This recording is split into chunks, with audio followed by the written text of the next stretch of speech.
Good morning. I'm going to do a quick 5-minute midweek video today because I realized that to do end of the week, it would take too long. Those videos are too long at 15 minutes. But also because I wanted to capture some of the things that I'm doing that I've learned. So, and I've learned a lot. So so the last few weeks, last week, since I made the video a couple days or 3 days ago, I've been really good on the diet, right? Stayed below 16 carbs, yada, yada, yada. So yesterday, I decided to drink some mineral water because I noticed little twitches that said I'm about to give you a cramp. So I drank some mineral water late in the day, and actually almost a whole liter of it, which shows how I think deprived my body was, saying we need more. So that meant I did have a weight gain of almost a pound from on Tuesday, and today's Friday. So that is that I'm going to ascribe to water. And I'm okay with that. Well, not really. My relationship with the scale is not always good. But I'm not going to let it drive me into quitting that, I'm doing everything good and now I've gained a pound. Nope. Going to mow through. Going to drink the mineral water because that's what's good for me.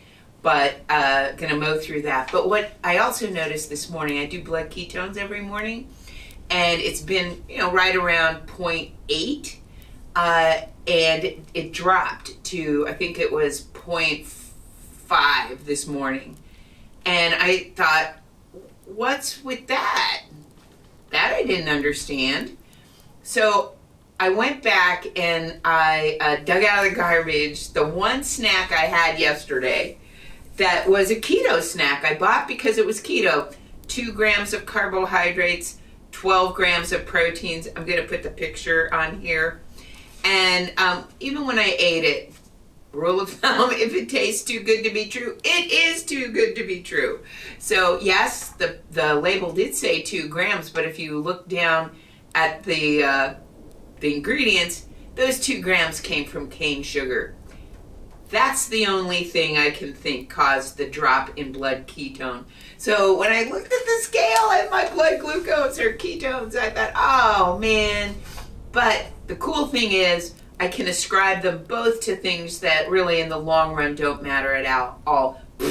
Out with all those snacks. I mean, I'm not even keeping them in the house. At 2 grams of carbohydrates doesn't matter. And the reason I'm bringing this up is I have to repeatedly learn that it's not just the grams of carbohydrates that count. It's where they come from. Really, really matters. So in this case, that is the only thing that I can attribute the decrease in blood ketones to. And I'll tell you where else I have seen this. When I am on a really good ketogenic diet at 0.8, even at 1 or higher, and I drink 0 carb alcohol. I'm not talking about wine, I'm talking about rum with nothing else, just ice. The next day, my ketones will drop. Like, sometimes they go totally back to background to 0.1. And I'll do something on showing you the biological cycle that accounts for that. But I'm just saying, when you think, okay, alcohol, no carbs, I'm okay with that, it's not going to work on the ketogenic diet. It's just not. I'm sorry. I've tried it many times. Not going to work. Even straight, 0 carb, vodka, rum, anything. If it's alcohol, not going to work. It'll stop your ketogenic process. And then read the label, like with that snack yesterday. But the other thing I wanted to point out is how improved my fitness is. I received for my birthday, which as you know was about 2 weeks ago now, a desk treadmill. And when I first got it, just in 2 weeks, imagine this.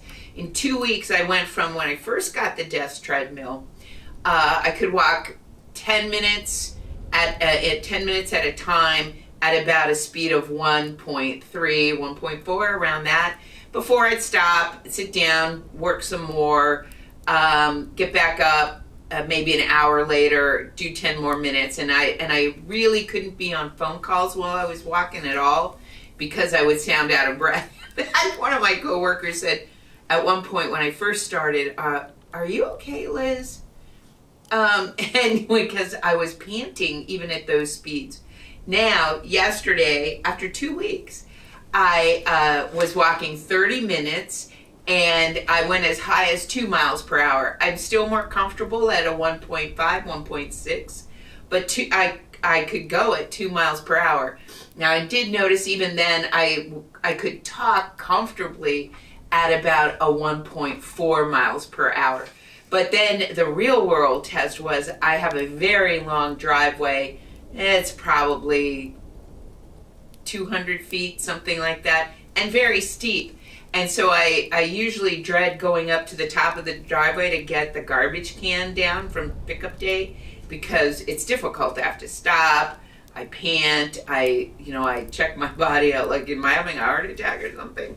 And then when I went up yesterday to get it, I found myself suddenly at the top of the driveway and went, wait, how'd I get here? It was great. And so, as you know, I've at this point just lost about 7 pounds. So yeah, I'm sure the 7 pounds makes a difference, but it was the treadmill. So I just really wanted to share that with you.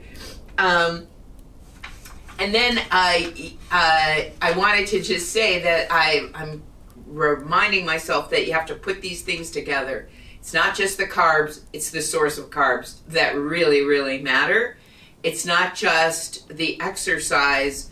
If you can do, this amount, you'll get there. You'll get there. Just keep trying it. 10 minutes at 1, 2 minutes at 1. It just is going to make a huge difference. So that's what I wanted to share. And I also wanted to share that I decided to go to a new virtual environment because as much as I enjoyed Sherlock Holmes hanging out in his study, he never showed up. Did you notice that? We have to see if we can get some of these folks to show up. I don't know. Just saying. Anyway, see you at the end of the week. Bye.